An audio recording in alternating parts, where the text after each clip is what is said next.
Assalamualaikum warahmatullahi wabarakatuh.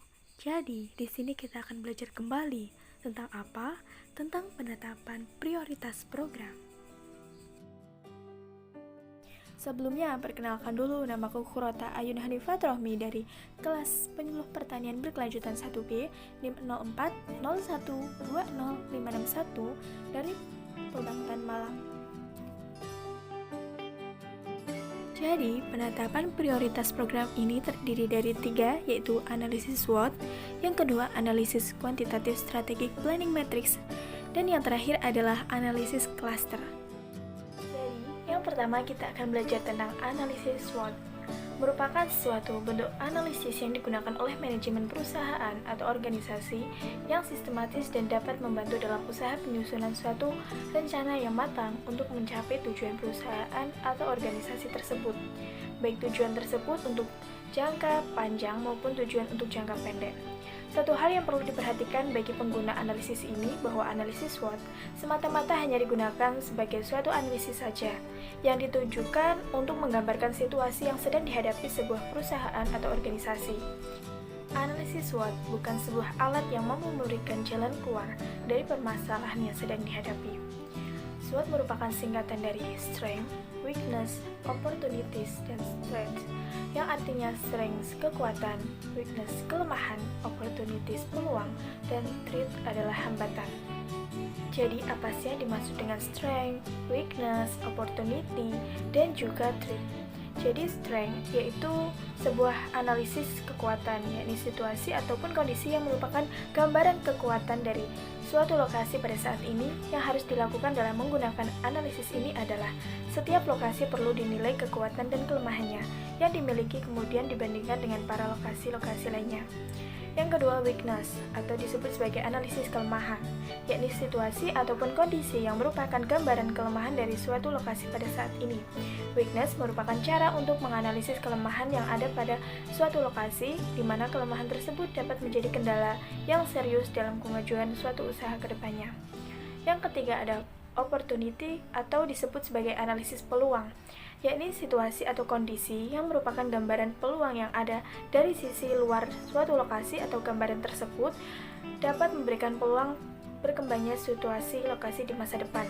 Opportunity merupakan analisis yang digunakan untuk mencari peluang ataupun terobosan yang memungkinkan suatu lokasi bisa berkembang, baik di masa ini ataupun di masa yang akan datang. Yang keempat adalah threat atau disebut sebagai analisis ancaman, yakni situasi atau kondisi yang merupakan gambaran ancaman dari suatu lokasi dalam menjalankan suatu usaha. Threat merupakan cara menganalisis tantangan atau ancaman yang harus dihadapi oleh suatu perusahaan atau organisasi dalam menghadapi berbagai macam faktor lingkungan yang tidak menguntungkan, di mana ancaman tersebut dapat menyebabkan kemunduran suatu usaha. Jika tidak segera diatasi, maka ancaman tersebut akan menjadi penghalang bagi suatu usaha yang akan dijalankan. Dalam sebuah buku Integrated Infrastructure Planning, disepakati bahwa dasar-dasar pertimbangan perencanaan pembangunan infrastruktur adalah banyaknya jumlah komponen dalam perencanaan dan desain infrastruktur yang saling terkait, saling memberi dampak dari satu infrastruktur kepada infrastruktur lainnya. Pendekatan keterpaduan diperlukan untuk keberhasilan pemberian pelayanan akan infrastruktur. Oleh karena itu, sangat disayangkan jika pembangunannya dilaksanakan tanpa mengacu pada perencanaan infrastruktur bidang PUPR yang tidak menggunakan pendekatan terpadu. Kunci utama dalam penyusun perencanaan terpadu adalah berbasis pada wilayah atau kawasan. Wilayah atau kawasan dimaksud merupakan lokasi di mana infrastruktur bidang PUPR akan dijalankan dan dibangun. Kunci lainnya adalah aktivitas ekonomi yang perlu didukung infrastruktur bidang PUPR. Kawasan industri atau kawasan pariwisata merupakan kawasan dengan aktivitas industri dan pariwisata sangat membutuhkan dukungan infrastruktur bidang PUPR. Selanjutnya adalah kriteria keterpaduan rencana terpadu pembangunan infrastruktur bidang PUPR menjadi pertimbangan yang tidak dapat diabaikan, yaitu fungsi, lokasi, besaran, volume pekerjaan, waktu, dan besaran dana atau anggaran. Jadi fungsi itu apa sih? Fungsi merupakan gambaran di lapangan ketika infrastruktur bidang PUPR berjalan sesuai dengan rencana, yaitu ketika dapat dimanfaatkan oleh pengguna. Sebagai contoh, air minum telah mengalir hingga kepada rumah tangga pengguna atau konsumen. Jalan telah memberikan akses hingga ke tempat tujuan, dan saluran pembangunan atau drainase telah berhasil mengalirkan air sehingga tidak menggenangi kawasan pemukiman. Yang kedua, lokasi. Lokasi adalah tempat di mana infrastruktur bidang PUPR dimaksud direncanakan akan dibangun, tempat di mana lokasi aktivitas ekonomi kawasan berada. Sebagai contoh, pipa air baku air bersih dipasang mulai dari hulu atau waduk atau sungai hingga masuk ke kawasan industri, kemudian pabrik-pabrik yang sangat membutuhkan air bersih. Ketika air bersih masuk pada kawasan industri tersebut, maka diperlukan saluran pembuangan air. Demikian pula halnya dengan infrastruktur bidang PUPR lainnya seperti jalan harus dibangun mulai dari kawasan industri sebagai inlet hingga pelabuhan sebagai outlet. Yang ketiga adalah besaran atau volume. Besaran atau volume pekerjaan perlu dibangun sesuai dengan rencana agar infrastruktur bidang PUPR tersebut dapat berfungsi dalam memberikan pelayanan. Perhitungan rinci besaran infrastruktur bidang PUPR dilakukan pada tahap perencanaan yang tentu saja melalui koordinasi dengan pelaku kepentingan pada aktivitas ekonomi dimaksud sehingga seluruh kebutuhannya dipenuhi tepat pada waktunya. Besaran dimaksud adalah luas, panjang atau lebar, kapasitas, unit atau jumlah satuan agar tidak ada investasi yang idle atau berlebihan atau kekurangan besaran sehingga infrastruktur bidang PUPR dimaksud tidak berfungsi dengan baik. Yang keempat yaitu waktu. Pembangunan infrastruktur bidang PUPR harus dilakukan sesuai dengan waktu yang direncanakan agar tidak terjadi keterlambatan pengembangan wilayah atau kawasan atau investor tidak dapat berproduksi setelah menanamkan investasinya atau bahan produk yang tidak dapat disalurkan kepada konsumen. Dampak negatif yang dapat terjadi adalah iklim investasi yang buruk di negara kita sehingga investor tidak berkeinginan berinvestasi di Indonesia. Yang kelima, besaran dana atau anggaran.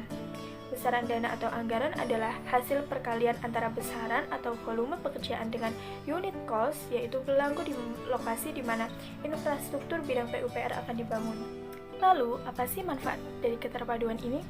Manfaat keterpaduan antara lain adalah menghindari mencegah loss opportunity atau hilangnya peluang, memperoleh mutually benefit atau manfaat yang berlipat ganda, dan terjadinya percepatan pertumbuhan kawasan sebagai akibat dari impacting each upon another atau satu infrastruktur akan saling memberikan berdampak yang pada akhirnya memberikan multiple benefit atau manfaat ganda.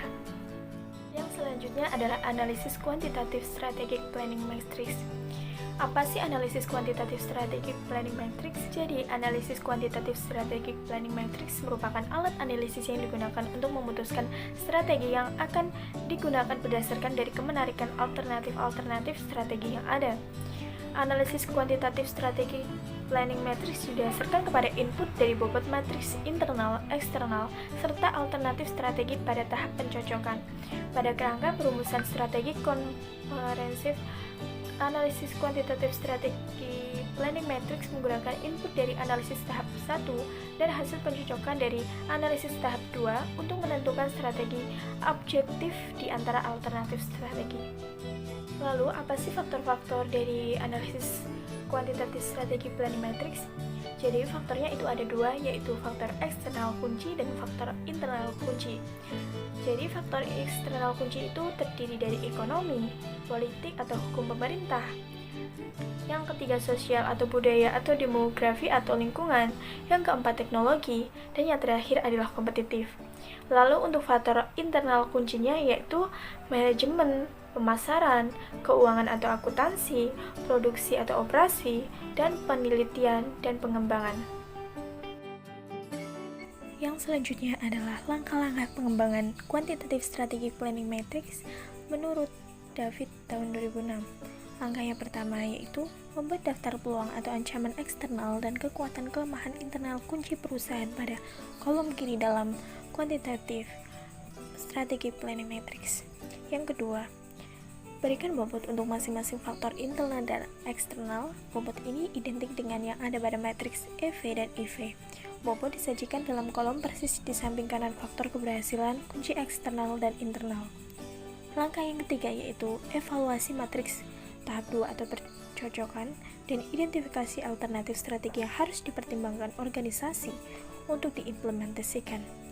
Catat strategi-strategi ini pada baris atas dari Quantitative Strategic Planning Matrix.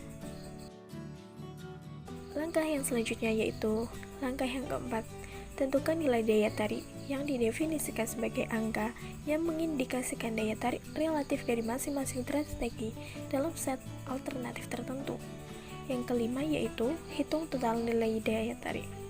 Total nilai daya tarik didefinisikan sebagai produk dari pengalihan bobot pada langkah yang kedua dengan nilai daya tarik pada langkah yang keempat dari masing-masing baris. Total nilai daya tarik mengindikasikan daya tarik relatif dari masing-masing alternatif strategi dengan hanya mempertimbangkan pengaruh faktor keberhasilan kunci internal atau eksternal yang terdekat. Yang keenam yaitu hitung penjumlahan total nilai daya tarik. Tambahkan total nilai daya tarik dalam masing-masing kolom strategi dari Quantitative Strategic Planning Matrix. Penjumlahan total nilai daya tarik menggunakan strategi mana yang paling menarik dari setiap set alternatif.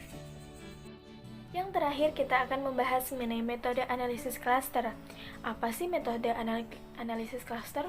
Jadi, metode analisis cluster adalah metode pengelompokan wilayah atau objek berdasarkan karakteristik yang sama atau homogenitas dari sejumlah kriteria atau multivariabel.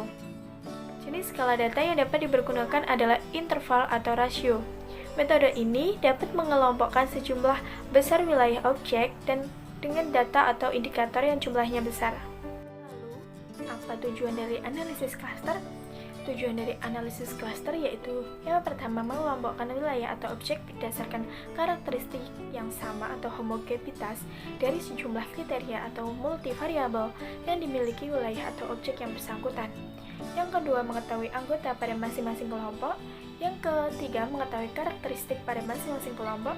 Dan yang terakhir, mengetahui jarak masing-masing kasus terhadap rata-rata atau senter kelompok. Yang terakhir adalah jenis atau macam analisis cluster. Jadi, apa saja sih jenis dari analisis cluster? Jadi, jenisnya itu ada dua.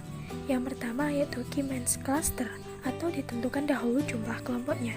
Kedua, hierarchical cluster atau jumlah kelompok belum ditentukan terlebih dahulu.